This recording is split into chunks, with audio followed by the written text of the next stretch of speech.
Hi, everyone, and welcome back to Brian's Horror Corner, and welcome to this Scream Factory movie review video as part of my Scream Factory review series for the month of May here. I was hoping to get this video out sooner. It's been about 6 days since my last one. I wanted to get it out sooner because we're already halfway through the month. And I still got like four that I want to get out minimum. So, needless to say, the second half of the month, you're going to see a lot more Scream Factory review videos. Life happens sometimes. But anyway, that being said, today we're going to go ahead and take a look at one of the most notorious sequels in horror history. And I've actually had this movie in my Scream Factory collection. It's one of the first Scream Factory movies I actually got to form my Scream Factory collection, and that is The Exorcist II, The Heretic from 1977.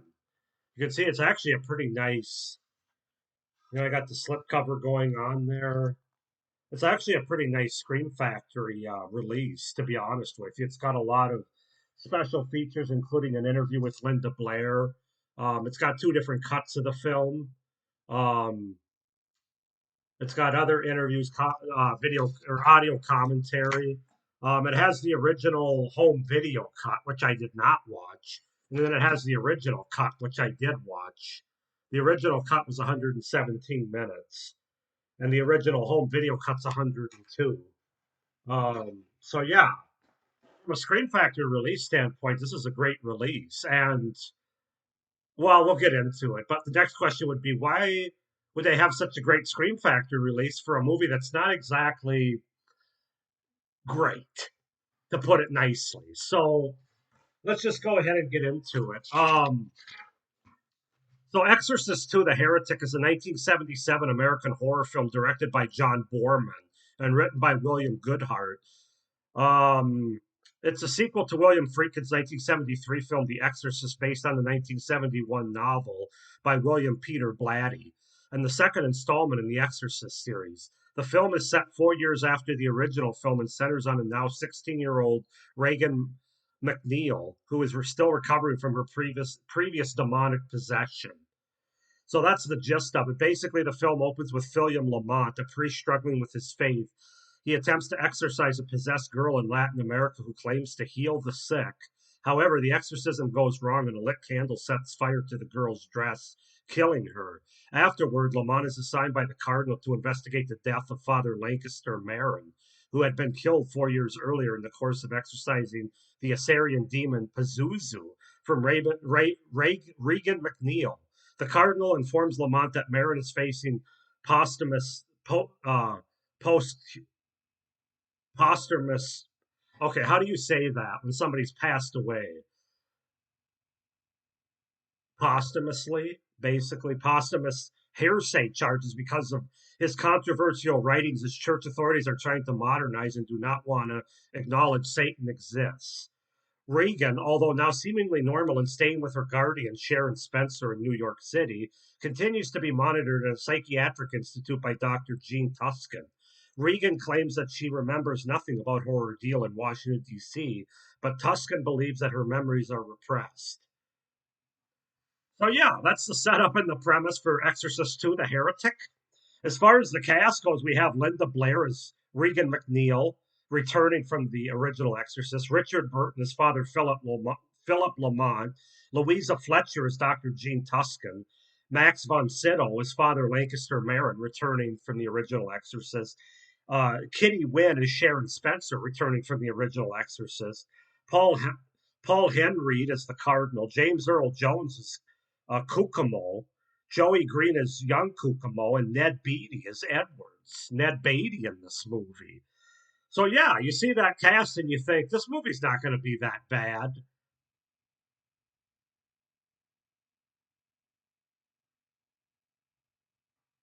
So, so like a lot of people that are new to the, so I've seen The Exorcist, of course, a few times. I reviewed it on my channel as part of my 31 days of Halloween last October, and I'd seen it a few times before that.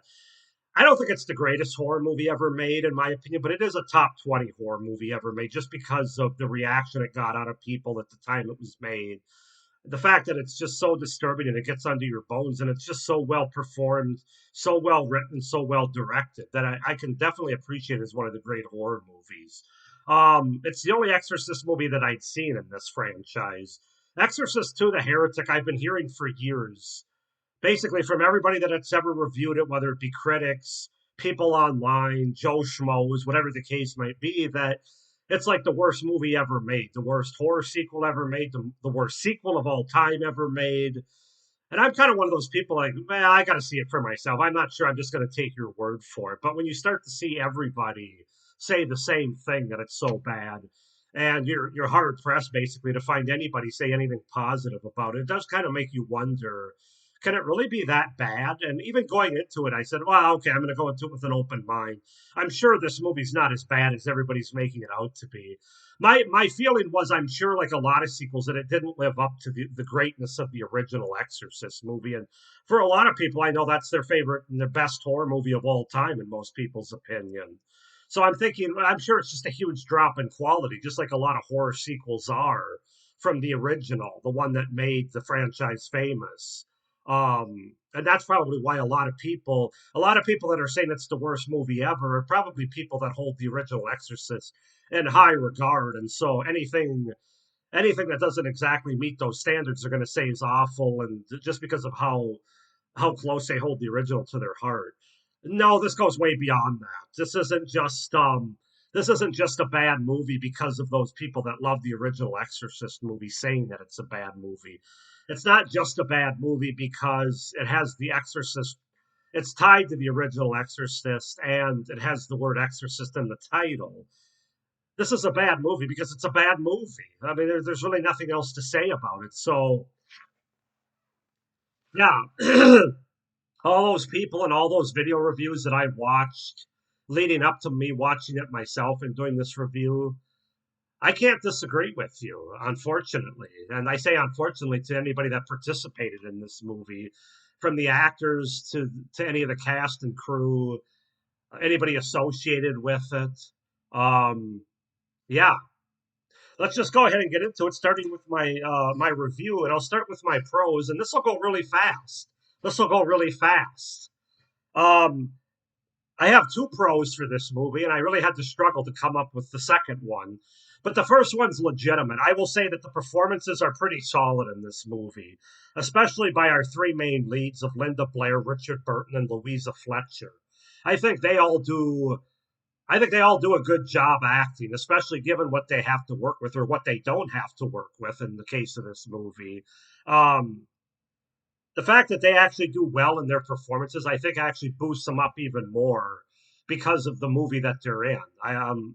Yeah, I think they all did a fine job in this movie. I really do, and that goes for basically all the performances in this movie. Beyond just those three, I thought they were all fine, but those three do give good performances for the movie, and even better performances given the movie that they're in. So that's number one. That's the biggest pro that I can say about Exorcist II: The Heretic. The other pro that I have that I really had to come up with was the end of this movie is okay. The last 15 minutes or so, when we reach the climax of the movie and the big confrontation with Pazuzu and the locusts and our main characters all coming together at the old original Exorcist house, I thought it wasn't the worst ending to a movie that I'd ever seen. And when I say that as a pro, that it's not the worst end to a movie that I've ever seen, you kind of know what the review of this movie's going. So, um, yeah, I thought the end of the movie was okay in terms of the intensity and the suspense. There actually was a little in the last 15, 20 minutes of the movie. The visuals were okay, even though the locusts don't look great on screen. But I'll give them the benefit of the doubt because it is the mid to late 70s, and special effects didn't look that good in a lot of movies during the 70s, even good movies. And I thought the overall atmosphere was the best of the movie. Not high praise, but the last 15 minutes or so, I thought it worked pretty well. And I do like the fact that they go back to the original house from the original Exorcist movie. So yeah, that's we got the pros out of the way. Now let's get into the beef of this review. That would be the cons, of course. So what's the biggest con of this movie? Everything. Everything from the idea and the story of this movie to the musical score of this movie to the editing of this movie to the effects in this movie. You name it, other than the performances and the end of the movie, the last 15 minutes with the climax, it's bad. It's bad. And I don't say that lightly. I'm not one of these people that like to shit on a movie and rip it apart like a lot of people do, unless it's really deserving. And this movie's really deserving. Um, but yeah, I can't sugarcoat this. It's as bad as advertised. It's as bad as the reviews have said. Um, I could spend half an hour on why this movie's so bad, but pretty much other than the two pros that I named earlier, you name it, that's bad in this movie. The tone of this movie, none of the tone matches anything in any of the scenes in this movie, whether it be the sounds, the characters' motivations, or the themes. That the tone is just completely off. It doesn't make any sense. It doesn't work on any level. Um, it's just terrible. I couldn't have been less interested or engaged in this story or any of the characters within this story.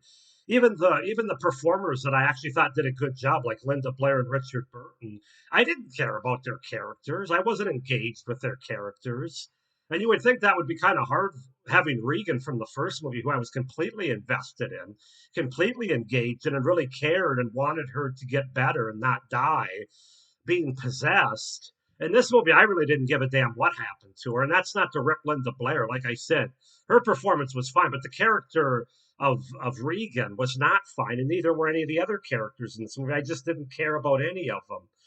And I didn't even get into the fact with my next con, which is there's no horror in this movie. This is basically a psychic drama and as a stretch, psychic thriller, which is a stretch.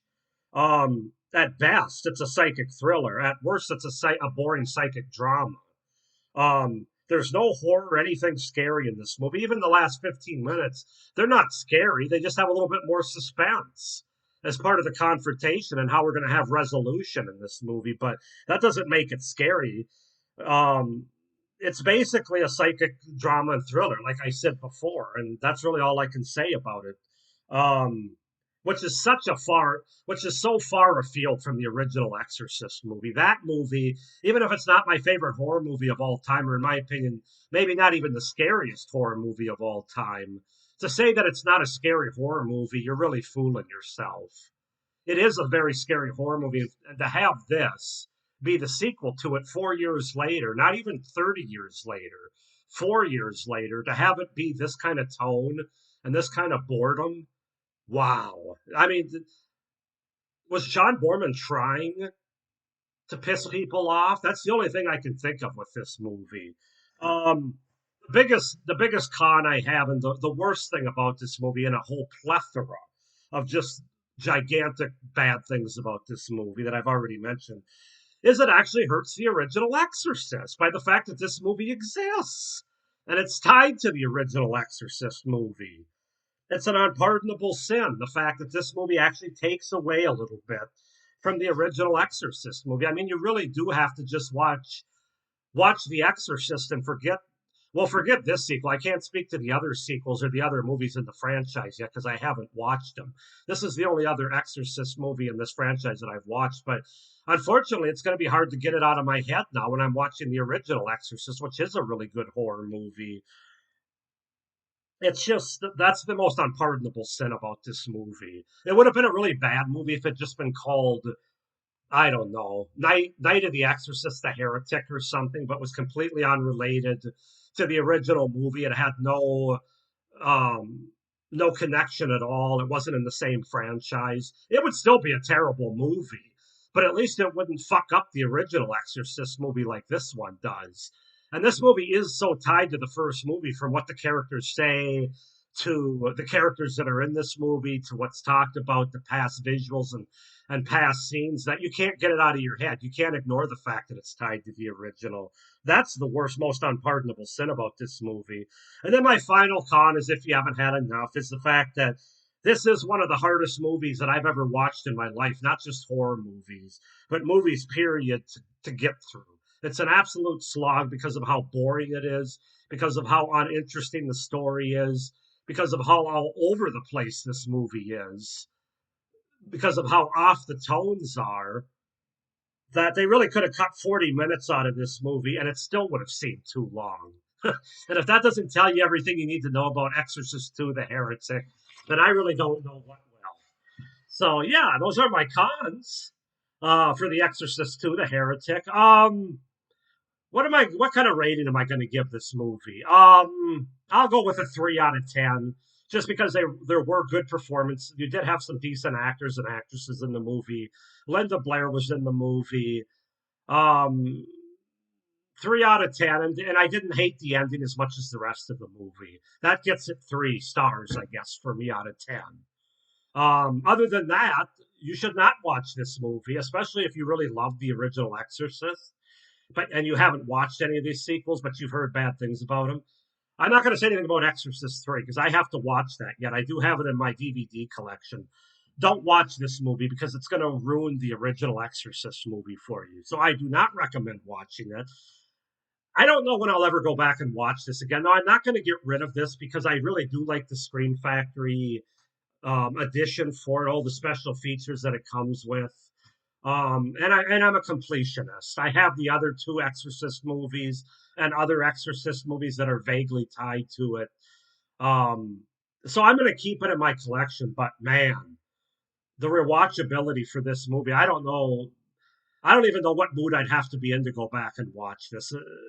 Drunk? I'm not even sure being drunk would make me want to put this movie on. So yeah, 3 out of 10 for Heretic, for Exorcist II, The Heretic. They tried, I guess, and they failed miserably on every level. So go ahead and comment down below if you guys have seen Exorcist II, The Heretic. If you're with me and everybody else that you think it is one of the worst sequels ever made.